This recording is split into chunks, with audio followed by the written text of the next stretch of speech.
Can't leave it alone, man.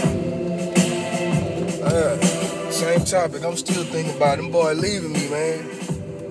I always question myself sometimes, like, why would they put somebody through something like this, man? And these guys on our team, and you know what I'm saying, I ain't no hater, no whatever, but there's some guys on our team, man, that don't even show up for practice. I've been there most consistently. I done made all the workouts except one because I had to go out of town and handle some real business.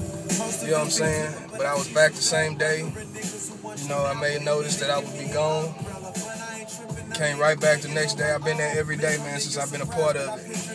You know what I'm saying? I think it's out of gratitude and faithfulness and loyalty, man, that I should be going, man. I should be dressing.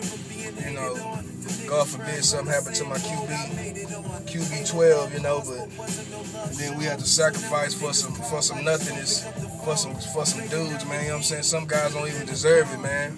They don't even work hard, man. When you work hard, you deserve the best, man. And I promise, man, for the past 3 months, I've been working hard. I'm talking about hitting the weights hard, eating right, you know what I'm saying, trying to stay physically in shape, mentally in shape. And really, it's like the gift and the curse, man. It's like the gift and the curse. That's all I know. And it hurt me bad. You know what I'm saying? We gonna bounce back, man. Gotta bounce back. Something gonna happen, man. Just gotta be ready. Boss.